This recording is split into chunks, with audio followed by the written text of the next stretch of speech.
everyone, this is good? Can you hear me? Okay, awesome. Thank you so much for coming. I'm so thrilled to be here, and as you heard, I'm not a music educator, so I'm prefacing all of that. But I think the work that I've been doing for the last couple of years can really inform our understanding of playful learning in every domain of development.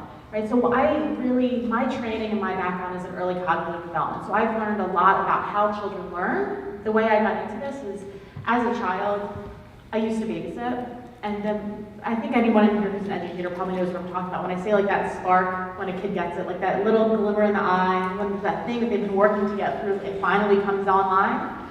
I love that. And as I was trying to figure out what to do with my life, but I came into a lab of an early cognitive development research lab, and what they studied was how children learn, and I got hooked. And that's exactly what I've been doing for the last couple of years, is thinking a lot about how children learn and what we can do as adults to help them to learn. Much of my work is framed for the last 10 years or so is thinking about two simultaneous challenges, which is that as anybody who has children, sees children, goes out in public knows, what we're seeing, what kids are seeing on a day-to-day life is a little bit different than what we ourselves have. Right? So a lot of us, I think, can think about these scenes that I have up here and say, yeah, I can think about that, I can remember that. Or even how we may have been exposed to music as a young child or as a toddler. But we know that times are changing. Right? So now when you go out, you typically see lots of tablets and smartphones. Daily lives have changed for kids.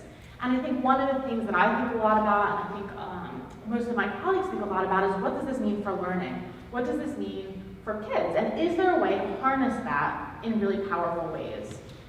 And in fact, I was thinking about this in relation to music, and I thought, okay, well, let me think about my own experience with music and what that looked like in kind of a natural, everyday setting when I was an infant and toddler, compared to what my niece or my nephew is experiencing. And I thought about, I went to YouTube because everything is on YouTube. So when I think about Old MacDonald, I think about, oh, my mom, we're singing, we're sitting in the living room. I don't think about this Old MacDonald who had a farm that 77 million children think about, or one kid 77 million times, which is also a possibility, right? Or the 48 million who are looking at Janny learning to play the piano. Or the 2.6 billion people who have now thought about Baby Shark. Sharks never will be the same now, thanks to Baby Shark. Right, and in fact, I went to YouTube and I typed in children learning instruments, and I think it came back with 119 million hits. So it's a different world for kids. And I think it's really easy to fall into the camps of, oh, well, this is really bad, or it's great. But I think that where the magic happens is in the middle. And that's what I've been concentrating on in the last few years, is thinking about what's that magic in the middle. What are the things that we can do to help prepare kids? Because let's face it, our world today is different, right? Our world today is digital, it's connected in ways it's never been before. You, I'm guessing like myself, maybe have smartphones, smart devices, smart speakers. I can now wake up in the morning and ask Alexa to tell me what time it is, so I don't have to put on my glasses to see what time it is, right? She turns on my lights. I've given over all of my privacy, it's what has happened, right? But we're in a different world now, so what does this mean for kids? And I think we also have to think, kind of the second half of the challenges that I've been facing is thinking about what are the skills that kids need going forward? What are the 21st century skills? Because information isn't the currency anymore, it's being able to use those skills in really powerful ways. At the same time, we also have to think about what this means, and I think this is why I ended up doing a lot of work with toddlers and infants in early childhood, is because we actually know that about 20% of kids' time is spent in formal schooling. That's the other 80% is kind of a lot, it's a huge proportion of kids' lives. What are we doing with that other 80%? Is it spent watching 17 hours of Baby Shark? And if so, is that good or is that bad?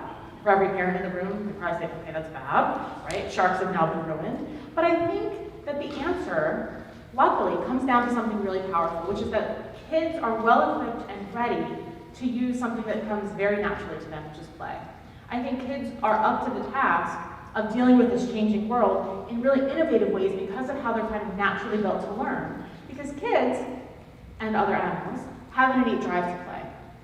Right? We see this with octopuses, we see this with non-human primates, we see it with our babies, we see it with our colleagues. There's this natural drive to play, and I think that's actually going to be the thing that saves us all.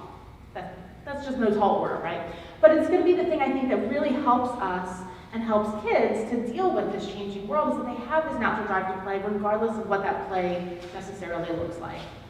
So I want to take a second now and ask you to think about what play is. So I don't have the fancy online type thing. I'm going to go old school here. So I want you to close your eyes for 20 seconds. So everyone, don't fall asleep. Close your eyes, 20 seconds. Think in your head about one of your favorite play memories as a kid. Close your eyes.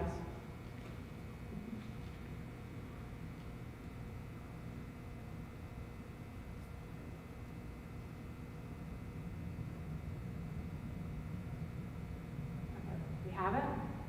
Turn to someone near you, or a couple people near you, say hello, and share your memory. I want to see how much overlap we get with that. So just make a friend. Make 2 friends.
Okay. So if I can have us come back.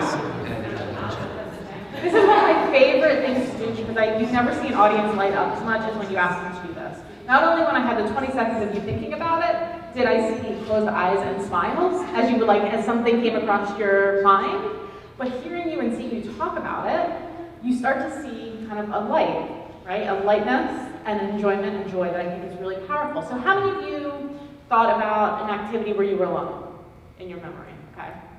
A handful. How many were with 1 or 2 other kids? Okay. Anyone with adults? Okay, a couple. There were a couple with adults. No, that's okay. Play looks very different, right? Did anyone have the same memory as someone near them? Well, you had a little bit? Okay. But you don't see, it's not like there's one thing that is play and nothing else is play. And I think that's one of the challenges, right? Because how do you classify and think about play that looks very, very different? You have someone playing with an adult in their life. You have anyone play with pets? Does anyone have a pet memory? Right, what does that mean then if we say that play is important, and kids play and play can help learning, but how do you actually think about and define play in a way that actually makes it something we can measure and really infuse? Because it's great to say, add some magic in, but what does that really mean? And I think that's what I've been concentrating on the last few years, is thinking about what is that magic and how can we think about play in the service of learning. So my colleagues and I'll talk about this, my colleagues and I started to think about play as a spectrum, and I think one of the ways that we might be able to kind of come together today with the work that I've done and the work that all of you are doing is thinking about where on the spectrum the playful experiences are for kids. So, and I think play isn't the only thing that exists along the spectrum, right? Our love for our fur babies is probably different than that of our human babies, maybe. Right? Our love of pumpkin spice lattes is hopefully different than that of our partners. If not, it might be a problem, right? There's a whole spectrum. Everything is really complicated, right? So I think that breaking things down so we can think about what play means and what that looks like will be a really powerful tool. And the same thing goes for colors, things like autism spectrum disorder. were, right, there's lots of things in our lives that are more complicated than it's there or it's not there. And that's what I think my colleagues and I have argued over the last couple of years in the work that I've done with colleagues, an international group of colleagues at the LEGO Foundation, is to think about what does this play spectrum look like, and also how do we facilitate that play as adults in the service of learning. So these are two white papers. They're both freely available, so if it might be useful in your lives, you can search. Luckily, my last name is really weird, so it's pretty easy. If you just Google Z-O-S-H and white paper, it'll come up. But these are two white papers that really talk about kind of the state of the art and the state of science when it comes to play generally, and then also how to facilitate that play. And what we wanted to do in here was capture the differences that exist in these different scenes of play. In the scenes of play where you were with adults, when you were with kids, when you were with pets, when you were by yourself, when you were with peers, what does that really look like? And where we came up with was this playful spectrum that ranges on one side from free play. How many of you were engaged in free play in your play memories? Like you had no adults directing it, it was just kind of like kids doing their own thing. Some yes, but not everybody. Right, and I think this is that's the kind of play that we'll talk more about it, but that's kind of the play, like go outside and play until the street lights come on. That was kind of a common thing in my childhood. You just did whatever you kind of wanted, within reason, right? But you figured it out for yourself. We then also see what we've been calling for the last 10 or 15 years guided play, which is this idea that you have playful experiences, but there's a little bit of guidance. And I think this is where a lot of the magic happens when we talk about kids learning specific content or specific skills. We kind of don't take away the magic of the play, but instead kind of help kids get to where we want them to go in a really meaningful way. Games, I think, fall right alongside guided play in terms of games usually provide some structure, some content, depending on the game itself. There's natural kind of things built into games to get kids where you want them to be. And then on the flip side, which we don't really call playful learning because it's not playful, is direct instruction, right? This is kind of that drill and kill. I think back to my own elementary school experience, it was definitely on this where you sat there and you took the things and you did the worksheets and that was it. So as my group of colleagues and I came together, we again created this idea that the adult's role in play can vary, because there's been a big debate in the field. Like adults are in the play, it's not play anymore. Adults are not in the play, that's the only way that you can think about play. And I think when we talk about play and what this looks like in the lives of kids, it's not that simple. Because adults, teachers, peers, mentors, all of those people play important roles. And I think kind of pulling that apart and seeing the differences is really crucial. So again, when we explore things like free play and what that means for learning, we see that both the child both initiates and directs the play. We don't do, as the adult, we don't do kind of a whole heck of a lot there. We don't kind of infuse it with numbers because we're trying to get them to learn numbers, right? Instead, we might support that play. So when one kid invites the other kid, we step in, right? Sure. But it's not that we're directing or explaining it. We see that free play has been linked to executive function skills, so we know that kids who do more socio-dramatic play in the fall actually show better executive function, self-regulation skills in the spring, right? So thinking about play, you have to take on a role and stay in that role. I always joke, a friend of mine in graduate school talked about how she would play with her brother, and she always made him be the dog. Poor kid. Right? But this poor kid had to play the role of the dog all the time. He has really good self-regulation skills, and he's okay now and they're friends. But right, there's lots of skills that come from that. It helps them regulate their emotions, play things out. I mean, I think we've all been in that experience where you are playing with your children or with kids in your lives, and you realize kind of what's going on in their heads, or what they're nervous about. So you go to the doctor, and then all of a sudden you're playing doctor for the next 6 months. Right? There's lots of meaningful work that comes from free play. But I think that when we think about actual content in terms of numeracy, literacy, I mean, even thinking about things like music games, it's not just like, here go, and we're going to give you absolutely no guidance. So for guided play, what we see here is that the adult may initiate, but the child directs it. So the adult doesn't take over, but the adult supports kids in that playful experience. So they might set the goals and tune into what they want kids to learn, but the child can choose what to do, how to do it. The adult does not take over. When we think about the adult taking over, we think about that as being co-opted play. Kids, in here, we've seen evidence over and over again that this kind of guided play can lead to higher gains on things like literacy, numeracy, social skills, and self-regulation, even when compared to free play. So it seems to be a really important way of kind of harnessing the positives of play, but also harnessing that for learning. And games, again, I think are really similar. I would argue that they're kind of right neck and neck in terms of guided play. So for games, right, we have kind of the serious games that people will sometimes talk about that have learning goals in mind versus freeze tag, which is a little bit less about learning goals, but it's still really important to help build self-regulation. But we see here that adults, again, the adults or the games themselves provide some of that structure for kids to be able to find the learning in it. But what makes it so powerful? One of the things that that my field has been doing is trying to compare what's kids learning in free play versus guided play versus direct instruction. And most of the research is showing that guided play is where the magic is. That's where the best learning happens. So the question is, what makes it so powerful? And I think one proposal has been brought forth, not by me, but by people I've collaborated with, that suggests that guided play almost sets up kind of a cognitive mise en place for kids. Right, so it's a psychological, well, rather than culinary, mise en place refers to how one stands towards a given environment, places constraints on what one feels able to do within that environment, and how these assessments and predispositions impact the process of preparing to act. These contextual and dispositional factors unite to make a particular goal or set of goals easier to reach by emphasizing some choices and downplaying or eliminating others. And the best way, I just really like this as a way to think about kids and playful learning, which is if you have an early chef and you say, go into Whole Foods and make a fantastic meal. A, it's super overwhelming. There's so many choices. We all have paralysis if we go into like a place like a Whole Foods or a fancy supermarket, like, okay, I don't even know where to start. Versus, you have a well-stocked refrigerator. It's kind of like those boxes now that everyone buys that they get sent to your house, and they kind of give you all the materials you need, and then all of a sudden you can make a meal that actually tastes good. That's kind of the way I see guided play, is it constrains that possibility of space for kids, so they're able to create in really powerful ways. And again, it's trying to say how we can capture that magic that can happen in those everyday playful moments. So when you're playing with one of those things where you put the circle on top of the stacking thing, that's the word, versus what I had said my education was like, which was about direct instruction. Teacher-led or adult-led, child just kind of follows along if you're kind of lucky.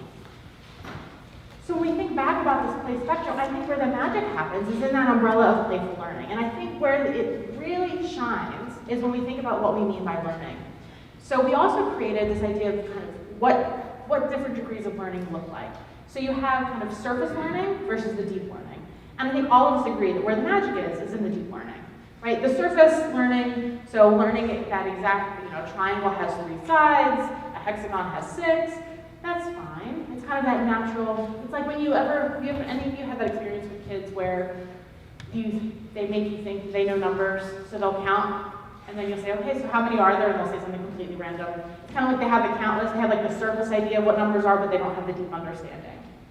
Where we think the magic is happening with play and guided play is transitioning kids to deep learning. And deep learning is going to be the stuff that's going to be what lets them excel today and excel tomorrow. So we think here about how you can connect the facts that are coming in with that deeper, rich conceptual knowledge that we think is really important for kids. And we think that guided play is the thing that kind of transitions kids from that surface learning to real deep learning. So that's great and all. Okay, so we can think about play like a spectrum, magic happens in playful learning, but what is it about that experience? What can any of you take if you're designing a game, or if any of us are designing a lesson for kids, what is it that you can do to help support that learning? So there's been a lot of work in the cognitive development world thinking about the science of learning. So this is kind of a newer multidisciplinary approach that looks at computer science, machine learning, psychology, education, sociology, all of those kinds of topics to look at what's the magic about how learning happens. So there's a lot of papers that have come out, there's journals that are focused on it, trying to look at what's the magic of what makes learning happen. So that's what I want to talk about for the last little bit, is thinking about what are the characteristics that actually lead to learning. And what you'll see is those characteristics align directly with that of play. So let me tell you about those characteristics. This is work that I did with my colleagues at the LEGO Foundation. So I'm going to they have beautiful graphics there, so I'm gonna play a short video that talks about these characteristics, and then we'll see how those map onto play itself. So the world no longer rewards people for what they know. Instead, the reward is for what we can do with what we know. This is the new reality our children face. Life-changing technologies, jobs that haven't even been invented, and all sorts of challenges that we can't foresee. This means that what children learn and how they learn it must also change to look a lot more like the way we naturally learn, through play. But what does that look like in practice? Here are 5 characteristics of learning through play. Number 1, actively engaging. So coming up with ideas, or just learning something new, is much more likely when you're actively engaged. Does that mean to dance or to jump around? Well, it could, but it doesn't have to. It's more about becoming so involved, so invested in what you're doing, that learning happens naturally.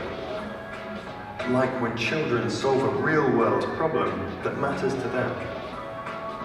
As they brainstorm and conduct research interviews, they're immersing themselves in the subject.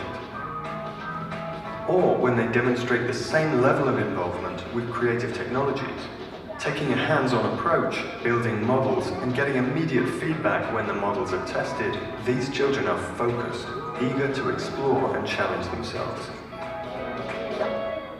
Number 2, socially interactive. We can of course play and learn on our own, but when we share our ideas, something happens. We get the chance to see something from another perspective, to explain things, negotiate, and then reach a compromise. We learn to communicate and engage with others. Like these children. Their handyman needs more space for his tools, and the kids have decided to help. They're tackling a problem that's relevant to them and people they care about. To actually design and build a solution together requires successful social interaction. This is a way for children to practice the most important skill for future jobs, well, and life in general, being able to operate in a team. Number 3, iterative. Learning isn't always about being told how to do something correctly. Sometimes it takes a few mistakes to know how to progress. Keep trying and you'll get there in the end. This is textbook iterative learning.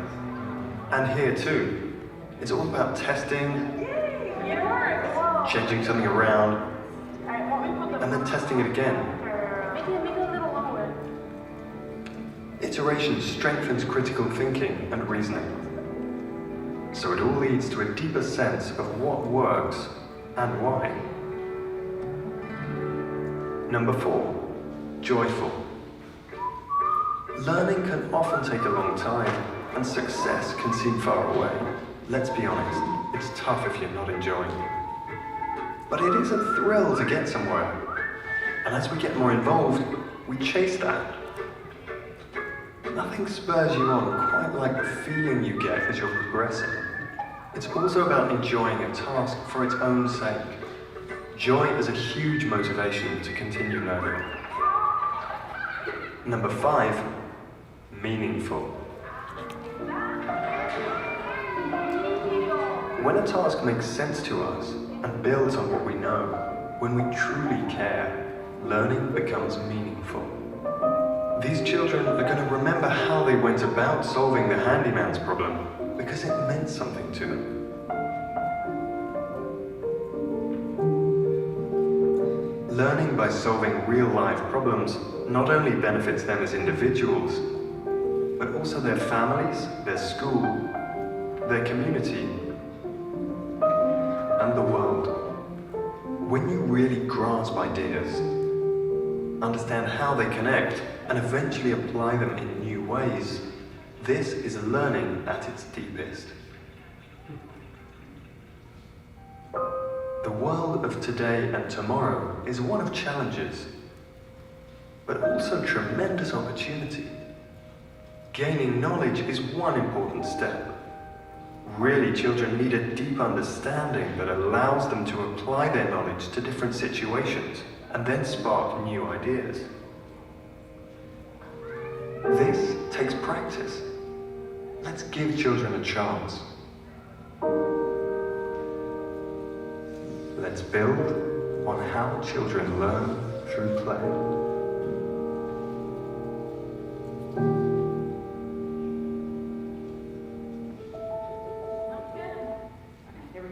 So I think that this video does a really good job of capturing what the research says, not just what M.Zosh thinks or what some random person at the LEGO Foundation thinks, right? But what science has actually told us about how children learn. And I think what's crucial here is it's not about learning one thing.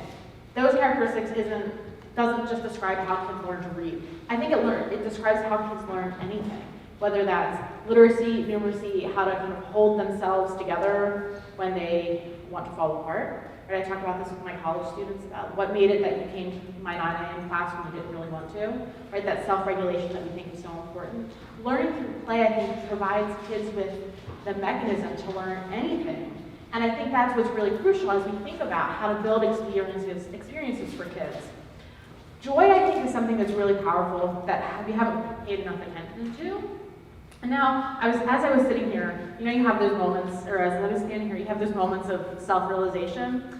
I'm realizing now that probably one of the reasons I studied play and think about how these experiences that kids have growing up is so important is because we nicknamed my grade school the school of no fun. That's what my parents used to call it, because it was like everything we did, there was no fun in it. It was the only school I could go to, so that's why I went to the school of no fun.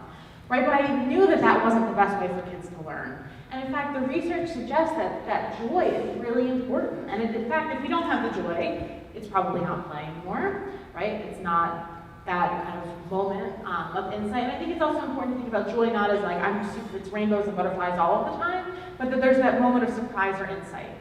And I think that you can really see that kind of wraps kids in. I heard someone, when you were describing your play memories, talk about how you could do that thing for hours. It was you. You said it. Right. But you could do whatever that thing was for hours, and you kind of lose track of time. When you are in that zone, it's really easy to stay engaged.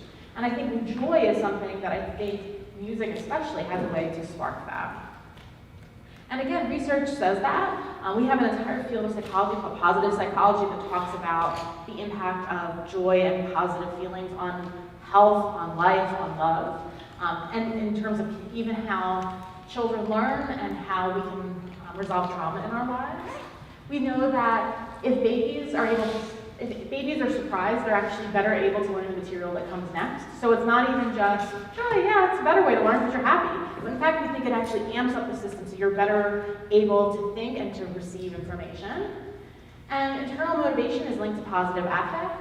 So internal motivation is directly linked to learning. So all of these things go together to help promote really powerful experiences for kids to learn.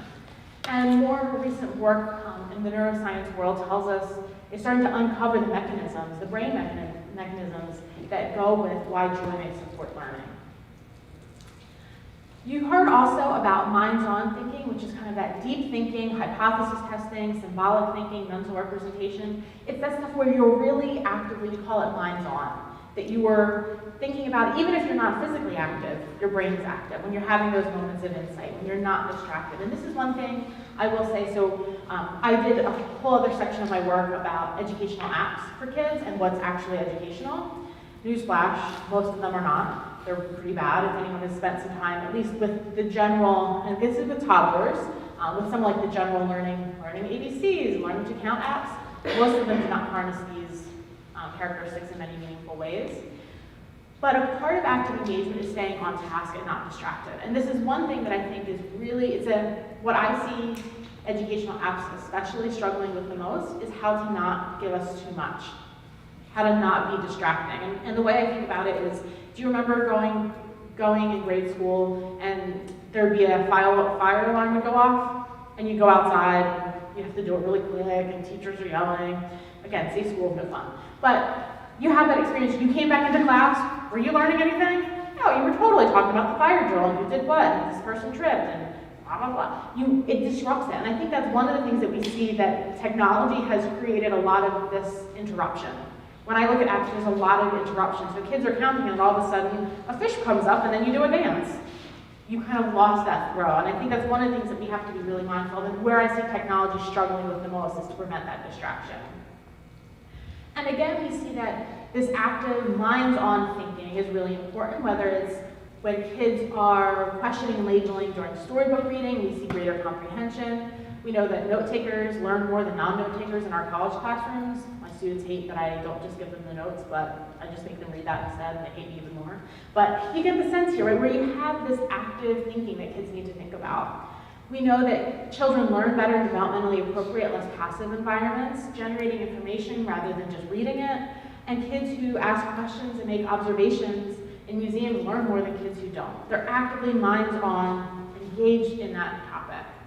And the thing with play is it gets kids to do that. It gets people to lose track of time. You don't have to force them to do it. You don't have to say, think about it, or sit here and think about it. It just naturally harnesses that ability to have kids have minds-on thinking.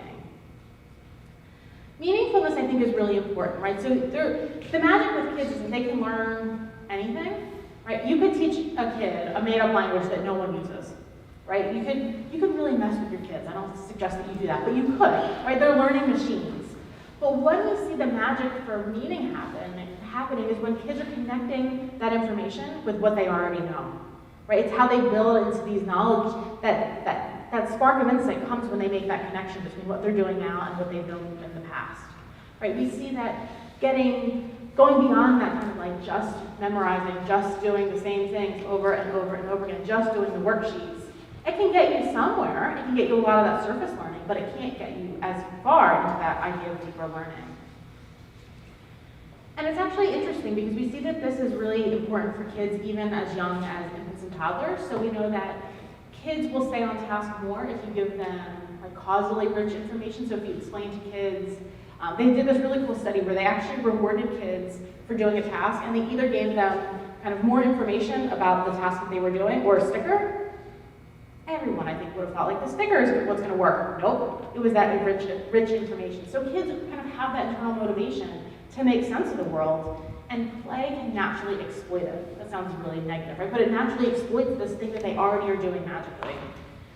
And naturally. Magically and naturally. You don't hear those go together, but you get my sense here, right? And we even see that making analogies between situations can lead to new insights and problem solving, learning moral lessons. This meaningfulness is critically important. You also heard about iterative thinking, and I think you see this when you hear about kids being natural-born scientists in the crib. Any of you who have had that experience with a child putting something over the high chair or the table and it drops over and over and over? But is it still going to drop? Is it going to drop Tuesday? Yep. Is it going to drop Wednesday? Yep. It's this kind of thinking and hypothesis testing all of the time. And you can see it. You ever do the thing where they are about to drop it, but they're looking at you?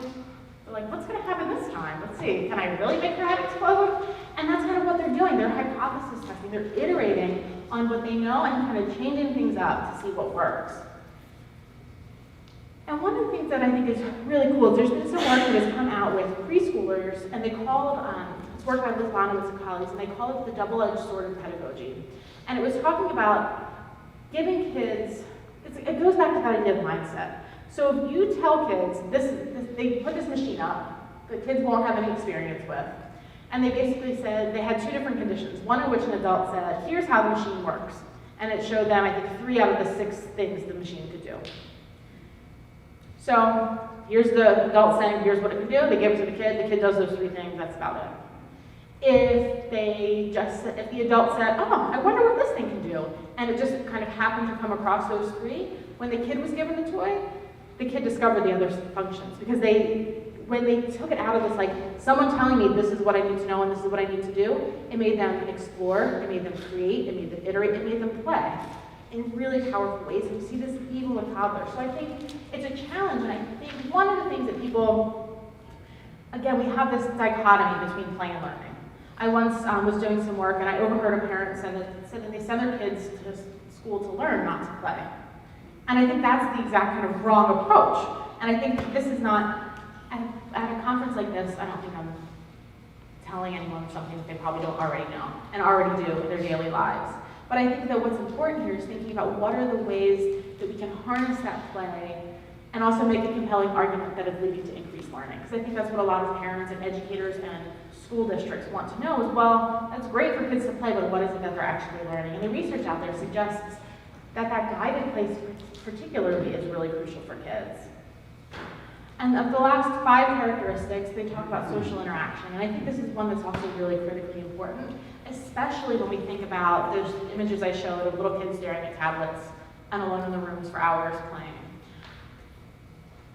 You can play without other people. Some of us have memories of that. But I think a lot of us also realize the importance of that interaction, the give and take, the discussions, the troubleshooting. This is kind of where a lot of this natural pedagogy, Gerge talks about information transmission between individuals kind of naturally teaches in really powerful ways. And our best resources for learning are those people around us. We know that kids prioritize and learn information better when they're given social cues. So there's some research with babies showing a human arm pointing at something versus a robot arm. Humans prioritize the information about the human arm, so even the little ones know the difference between that. We know that if we use a face versus, like if a face looks at something versus an arrow points at it, kids will learn what the face looks at, not just what something is pointing at. So it's not like just an intentional thing. It's actually about kids being tuned in naturally to learn from other people. We know that parents' contingent responses to a baby's vocal play support language development, so we know how good parents are at that. We don't think a lot about vocal play, right? But any of you have seen the magic of a kid learning to speak? It's play in a really funny way, but that contingency, that social interaction is really important there as well. And they've actually done a really cool study looking at this was in a school-based setting, but they looked at kids' ability to build structures, and the structure that they built with other kids was better than the structure that they could have built on their own. Again, people who are in the classroom know this already. But I think what's crucial here is thinking about how are all those things that we do know work. We know it from our personal experience, we know it from research. How do we bring those together? And I think, honestly, that play is the way that it does that. Play naturally harnesses that active engagement, the social interaction, the minds-on thinking. It talks about the iterative, that iteration is play. It's playing with ideas and playing with outcomes. And what we see is that iteration is really crucial. And that's, I think, where you come in terms of the work that we're doing. And I think that's where there needs to be at least somewhat of a revolution in terms of how schools think about play. Right? Schools, and I understand why. Schools are worried about learning outcomes. I get it. And what I think is it requires a little bit of a leap of faith to throw it into this idea of playful learning. But research actually suggests that that playful learning is what is going to make it work. And I think that's where having people who are advocating for that is really important. So it brings us to how do we take kids from what we might see today. And maybe this is a little dramatic. I mean, I got most of our kids and students are holding up little help signs, but this is a stock photo I could find, right? But kids are kind of in this world where it's about outcomes. I was talking to my niece between 3rd and 4th grade. So in the United States, it's all about assessment and testing. And I said, so what are you excited about for 4th grade? And she goes, well, I know that I have to do the PSSA sciences. That's the only thing she could think about is the new school year, is what the new standardized testing was going to be. And the standardized testing is 2 straight weeks of standardized testing. And what they learn all year leads up to those 2 weeks. I think most people would suggest that that's not what we should be doing, but it's exactly what we are doing. And I think playful learning is a way to bring back some of that joy into our classrooms and also into our daily lives. So whether that's in more informal and that other 80% of time, how do we bring playful experiences back to kids? And again, it goes with this balance between kids and adults. So when we think about kids and adults, we can think about kids playing on their own and initiating and doing their own thing without any direction. We have benefits from free play for sure. But when we think about learning content, whether that's literacy, numeracy, self-regulation, music, any of that, that guided play, when adults play a supporting role, kind of help set that mise en place, kind of give kids the tools that they need, that is where the magic happens for learning. And that's what brings the joy back to classrooms, but it's also what brings the joy back to how can kids and families play together about anything.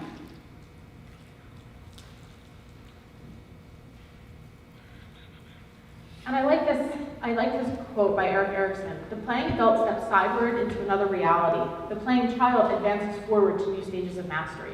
So this whole idea that play leads to learning is not something new, but it's something that I think we really are all focusing on because we see so many things going against what we internally know to be true about how kids learn.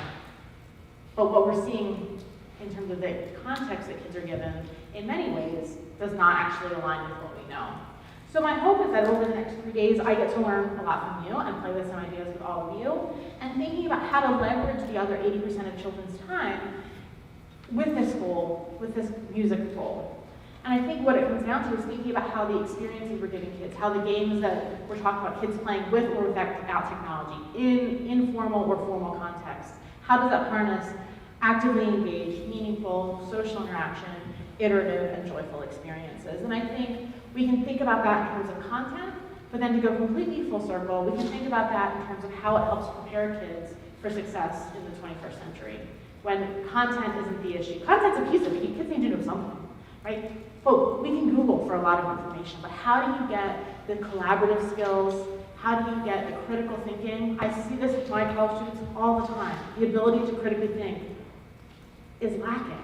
And I think part of that is because we've had kids grow up for so long in a world that's just focused on getting this assessment done, getting this assessment done, getting this assessment done, and not taking a step back and thinking about how do you sift through information and come up with new ideas. So sure, in addition to the content, we need the collaboration, the communication, the critical thinking, confidence, something else I see really lacking in my college classrooms, and creative innovation. And if you're like me, you look at this list and you basically see kind of the recipe for play. What play builds are those exact skills that kids need. And I think that that's where we can spend the next couple of days thinking about how do you harness all of this in really powerful ways that help kids both internally in terms of music, but also in terms of their lives, their livelihood, their happiness, their joy as individuals today, and for a future that we can't even imagine. So there's my story. So thank you.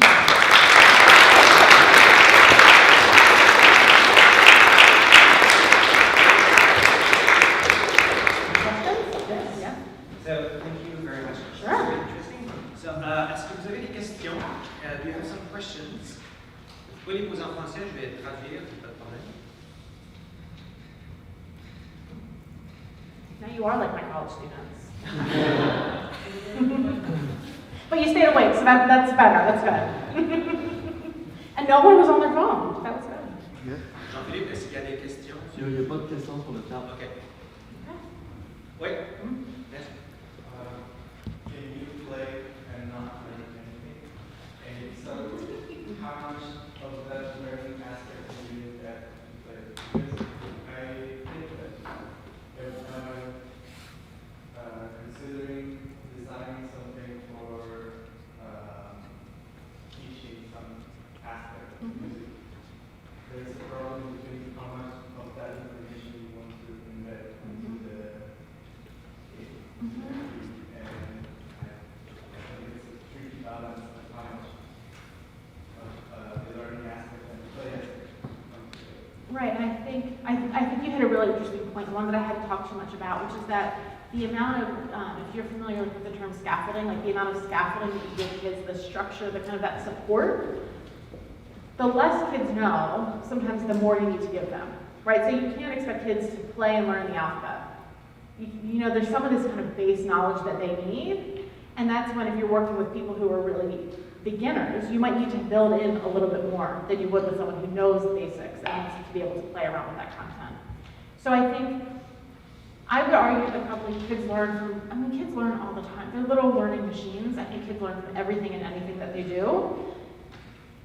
But where the challenge is how much of that 10% or 20% is kind of guided by the adult or the teacher, how much of that is guided versus how much of that kids discover. And I think that's going to change based off of what kids know and how much base knowledge they have. Does that make sense? Somewhat? Okay. It's a challenge, right? And I think that's when people think about play and learning, I think that's a challenge. If you think about it as two completely separate things, it becomes like it becomes like this, like how much play and how much learning and how do you force them together? And I think it's more about this dance that happens in the middle. And this is going to be flexible based off of what kids know, the skill set of the teacher, what you're trying to get them to learn. Yes? It's just an observation that it's very interesting to think that actually lots of school boards or governments or those who sort of like set tests are actually more interested in things which are measurable, and lots of what you're talking about isn't measurable, but actually is very what's crucial for learning and for skill development and for cooperation, etc. So for me the challenge is how can we make people who decide what our children should learn to realise that actually this doesn't need to be measured, but it needs to take place alongside the things that they would like to measure. I mean, it's hard too because some of the things that you can measure, so if you go back and think about like the literacy, the numeracy, that kind of stuff that you can measure, I'd argue that playful learning gets you there just as much, if not more, than the direct instruction testing over and over. But when it comes to, one of the things that the education world is dealing with is how do you measure things like collaboration in a second grader? I mean, we can all see it, but how do you measure it and put it on a report card? And I think that's where the balance is happening. We even see this happening with creativity. So what does creativity mean and how do you measure it is something that the field is still struggling with. We all see it, but how do you measure it? And I think that's a really good point because we're asking school boards and governments to take a risk. And we need to be able to show, and I think that's one thing where the science of learning can start to do that, is to show scientifically that this kind of playful learning leads to increased learning outcomes. So a bit by the end of your presentation, you were talking about there were like 4 circles, and it was saying kind of went a bit fast in that part. I saw that if the kid initiated the game, they would be more focused. Is that what you were saying? If they were the one initiating the game. So how do you, as a teacher or as you're trying to make them learn something, guide them toward a goal if you let them initiate it? I think it comes back to the magic of guided play and the thing that is it constrains that space. So if you can get kids to want to buy into the game that you're playing, the learning goals that you have in mind kind of come from the design of that game, from the content and the way that you've designed it. What we worry about is when it's you must play this game and that you have no choice and no agency in it. We all know when we try to make kids do something they don't want to do, they shut down, right? You just see their eyes close, even their body posture will sometimes change when we're saying like you must do this thing. And I think what the great thing with things like games and guided play is you give kids that agency back. And again, you can't expect the kid to design the game, but you can design a game that's fun that they'll want to play, and this other stuff comes for free with it. So you let like a free part of the rules to be determined by kids. You just give them like a goal to reach, and let's try to find a way to achieve it together. Right, and I think that's what you see with like this gamification stuff that's happening in education across the board, is this idea that if you give kids a reason to be intrinsically motivated, if you give kids a reason to want to play, whether that's to discover something or to come out with some outcome that they're motivated to get to, they're going to learn as they get there, but they're the ones who are motivated. We're not forcing them to do it. Okay, thank you. D'autres questions? Other questions? Andrea? Thank you for your presentation. So I'm sitting here and your presentation is fabulous and fabulous ideas, but I'm overcome by this feeling of kind of fatigue because, so I'm a child who's educated in the 60s, the early 60s, in schools absolutely governed by the idea of discovery learning. Learning through play was absolutely the way I was educated.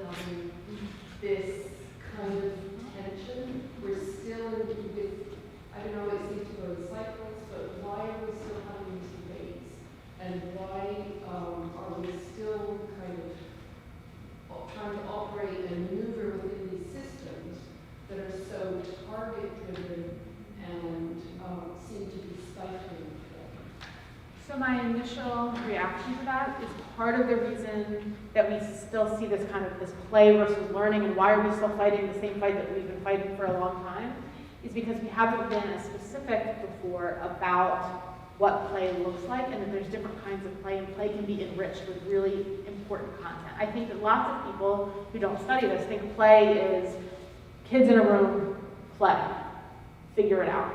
And if that's what you think playful learning is, that doesn't lead to the outcomes you want.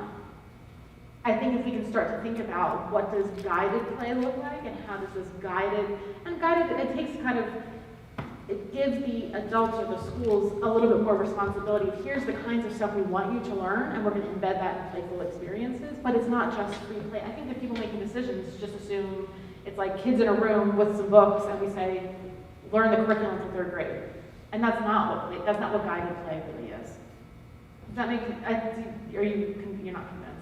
No, I agree with everything you say. I just feel this sort of sense of despair because I think we did know a lot in the 60s and the 70s and the 80s and so on about play and power of play and, particularly within the sort of paradigm of discovery learning. And what I don't know is what we need to do in terms of harnessing knowledge and somehow advocating. I just don't know what the answer is. I'm wondering why we're still having these. I think I'm part not of it really expecting you to imagine an answer, but it's just an issue to raise maybe at the start of this conference. I don't know, but maybe I can just add something about it. I think we have the responsibilities as member of faculties to integrate that in our training too, because we're focusing very much on expertise all the time, and I'm not sure that we are focusing that much about how we can integrate learning through play in our faculties. I think it's the babies should be there. Right, and I think part of the focus on assessment has made people take a lot of steps back. And I think, I do some work with the local children's museum, and I was walking through with the director, and they do a great job of playful learning. It's great. And there was a board member, and I introduced myself to the board member, and they said, well, it's great that they were playing, but what are they learning? You were on the board of the children's museum. How are you asking me this question?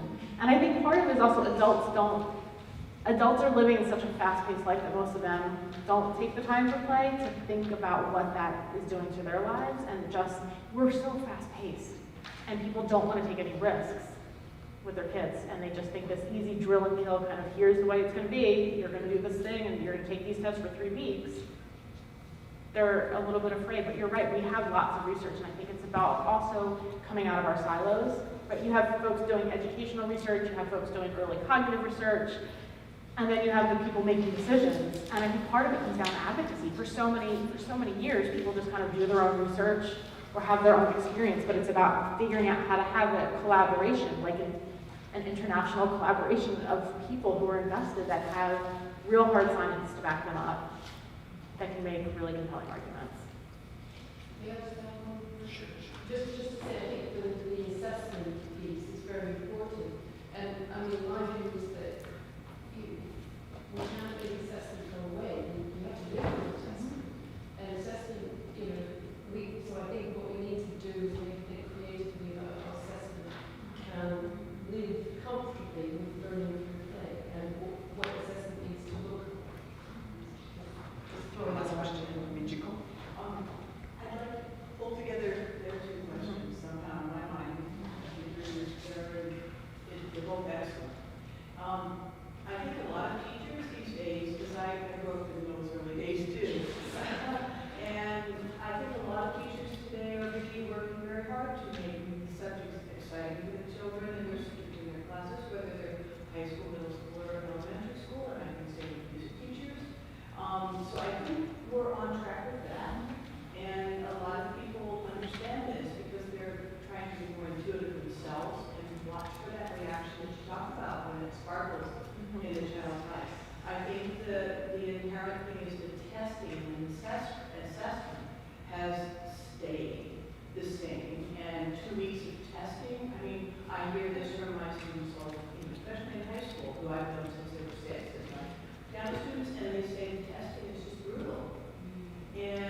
you.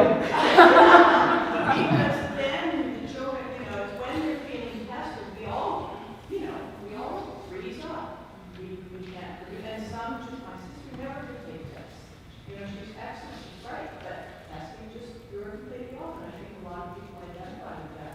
So if that whole system of the assessment were reevaluated, because yes, they think, okay, if we check the right box at ABC and we score enough to get a percentage, then we're going to say, okay, this has been a successful student in this particular program.